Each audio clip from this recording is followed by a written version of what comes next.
And we have our first young man. I'm Greg Cosell. AJ Klein, nice to meet you. AJ Klein, a linebacker from Iowa State. Yes, sir. There you go.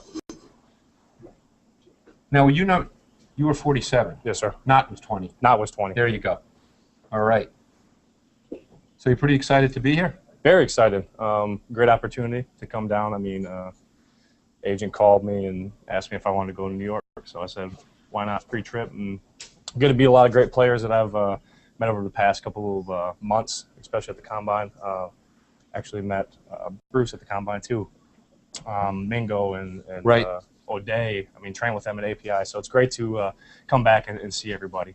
So now, I hope I'm not wrong because, you know, and there's Mr. Taylor, yep. Bruce Taylor, Greg Cosell. Yes, sir. Bruce and I go back a month or so. Well, I can't remember when that was because I happen to know Bruce's agent extremely well. Yep. So about a month ago. That was about a month ago. We were in Connecticut. Yep. At a great charity event. But now, just so I'm not wrong here, you're the one from Iowa? Yes. Okay. Then it was AJ's from Wisconsin. No, I went to Iowa State, grew up in Appleton, Wisconsin. There you go. So you're Wisconsin. Yes, I am. Okay. You know. Always gets mixed up. There, I know we look a lot alike. You know. Ever since I cut the hair. Too, there you go. That's right. That's right. That's right. So, and Bruce, where are you from originally? Originally from Georgia, but I've been in Myrtle Beach, South Carolina for the past like 12 years. Okay. Yes, sir. And Virginia Tech. Virginia Tech. And as I recall, you know, when I watched you play, you did a lot of blitzing, as I recall. Good bit, yes, sir. Yeah. That's something you feel you're good at? Yeah, it's something. You can blitz in the NFL? Yes, sir, definitely. All right. Something that I've done throughout high school, throughout college. I've, you know, learned to, you know, like it and have been pretty successful doing it. So now, as you guys, you know, you're here, it's Wednesday night, the draft gets started tomorrow night. I'm not a big mock draft guy. I don't try to predict where people get chosen, but I'm sure your agents have talked to you. I'm sure you've talked to teams. You know, AJ, when you have talked to teams, what have they told you, you know, about your game and about where they see you? Most teams, depending on what defensive scheme they run, I mean, out of a 4-3 scheme, a lot of see me playing both inside and outside. Okay. At school, I played every single position in a 4-3. When Jake went down with his injury, I ended up going to Will Backer. Otherwise, I was mostly Sam and Mike.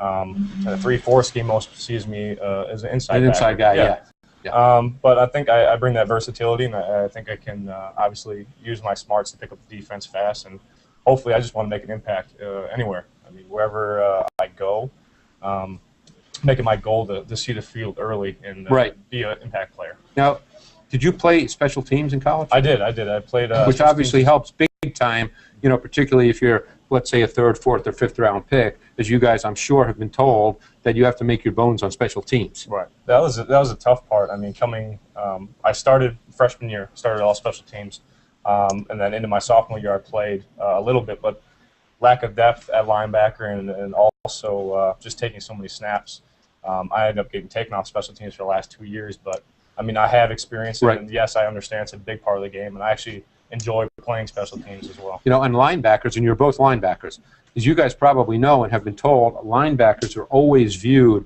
as really important pieces to special teams because you guys have that perfect mix of size, because you're not little guys, and movement. Because, you know, you're not big defensive linemen that can't move or offensive linemen. So you guys can run some, but you're big enough to make the kinds of hits and tackles that are necessary on special teams. So it's always a great training ground. Now, Bruce, as far as you're concerned, where have people, you know, told you that they see you in the NFL, the teams that you've talked to?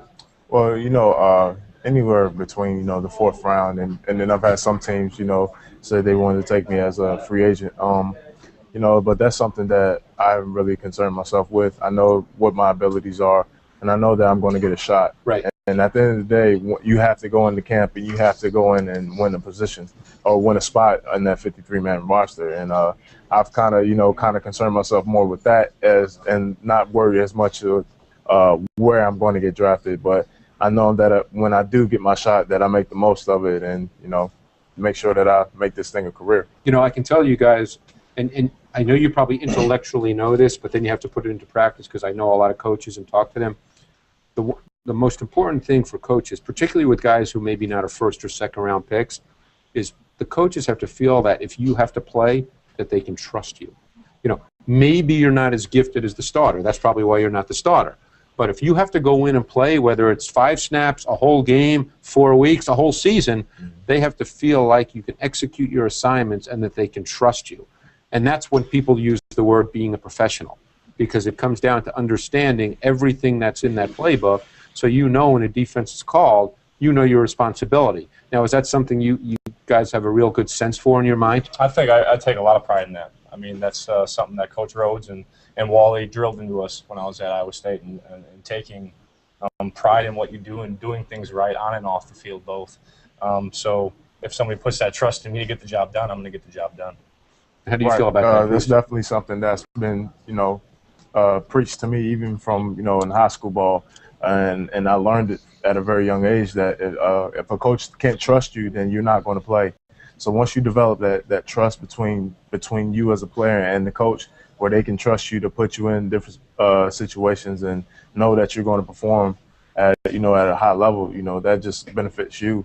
And especially for me, being able to switch positions just because my coach does have that trust in me to go out and get the job done. So it just helps you, especially in the long run, looking at it now, when a team looks at you to see that you have the versatility to play different positions and see that a coach has put that trust into you is it's only helpful for you.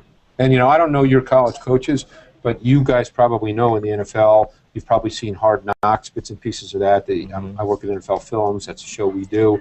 In the NFL, the coaches, they don't sing Kumbaya when they go talk to you.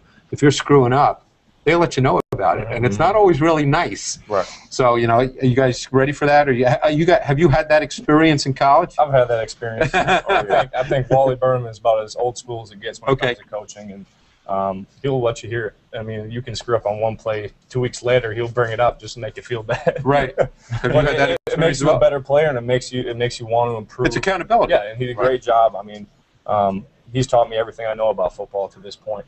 And he's been a great mentor over the past 4 years for me. I bet you could say the same about your coaches. Yeah, definitely. When a coach is on you and is real passionate, that's what I call it. When coaches cuss you or yelling at you for doing something, they're just passionate and they care about you. It's when they don't say anything, that's when you should worry. That's a great point. That's when you should worry. But for me, growing up, that's the only kind of coaching I've had, and I feel like I respond best to that kind of coaching. So let me know when I'm doing something wrong, because I pride myself in the guy that if I get yelled at, that's the only time that I'm going to get yelled at, and I'm going to correct it, make sure it doesn't happen again, because nobody likes to be that guy that's being chastised in front of all his teammates. So I'm not at your level of athlete, guys, but I played basketball a lot, growing up through college. And I remember when I was young, maybe 10, 11 years old, starting to go to camps, and I'd go home and tell my dad, "Coach, the guy's yelling at me all the time." And my dad would say, "That's good, because if he didn't think you were any good, he wouldn't even care." Mm-hmm. It's because he sees something in you and he knows you can be really good, and he's trying to get that out of you. And I think it might be hard to realize that when you're getting yelled at or cussed at, but I think, you probably want to feel that, because then they think you got some talent and you can help if you keep doing the right things. Yep, definitely.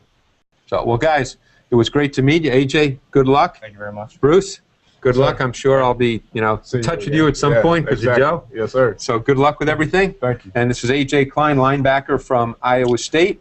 Bruce Taylor, linebacker from Virginia Tech. You guys good? Good. Yep.